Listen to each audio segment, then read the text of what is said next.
సుందరవనములో తిరుగుతున్న ఓ నక్క పులిని చూసి, హాయ్ టైగర్ మామ, చాలా ఆకలిగా ఉన్నట్టున్నావు. సరే, నేను ఇప్పుడే ఒక జింక పిల్ల ఇటుగా వెళ్ళడం చూశాను. ఎలాగైనా దాన్ని దగ్గరికి తీసుకొస్తాలే.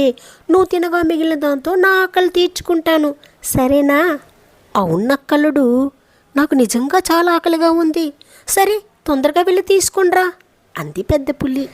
నక్క అటుగా వెళ్తున్న జింక పిల్లకి ఎదురై, ఓ పుజీ, ఇప్పుడే ఆ కొండవైపు పెద్ద పులి వెళ్ళింది, జాగ్రత్త అంటూ అలసిపోయినట్లు నటిస్తూ చెప్పింది. ఏంటి నక్క బావా, అటువైపు పులి వెళ్ళిందంటున్నావు, మరేమో కూతురు అటునుంచే వస్తున్నాయేంటి అని ఆశ్చర్యంగా తిరిగి ప్రశ్నించింది. వెంటనే నక్క తనకు జింకలంటేనే ఇష్టమని పులి నాకోసారి చెప్పిందిలే, వాటి కోసమే ఆ కొండ దగ్గర దాక్కుంటానంది. నాకు పిల్లలంటే ఇష్టం, పెద్దలంటే గౌరవం, నాతో వస్తే మంచి పచ్చిక బయలున్న ప్రదేశానికి తీసుకెళ్తా అంది నక్క మామ. ఇంతలో ఓ ముసలి నక్క వచ్చి, మిత్రమా, నాకు కళ్ళు సరిగ్గా కనిపించడం లేదు, మా ఇంటికి కొంచెం దారి చూపవా అని అడిగింది.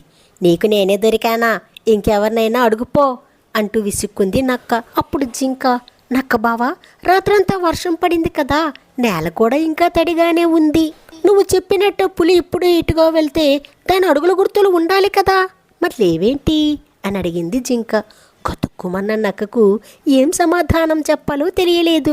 నువ్వు జిత్తులు మారవని నాకు తెలుసులే, ముసలి నక్కను కసురుకున్నప్పుడే పెద్దల పట్ల నీ గౌరవం అర్థమయ్యింది. నీ మాటలన్నీ పులి దగ్గరికి నన్ను తీసుకెళ్లేందుకేనని తెలిసింది. నన్ను మోసం చేయాలని చూస్తున్నావు, అది నీకు సాధ్యం కాదులే, బాయ్ నక్క బావా అంటూ అక్కడి నుండి పరుగు తీసింది జింక. నిరాశతో వెళ్ళిపోయింది నక్క. చూసారా పిల్లలు, ప్రమాదం కలిగేటప్పుడు మన బుద్ధి చురుగ్గా పనిచేయాలి, సరేనా? ఈ కథ మీకు నచ్చిందనుకుంటాను. సబ్స్క్రైబ్ చేయడం మర్చిపోకండి చిన్నారులు. See you in next video. Bye.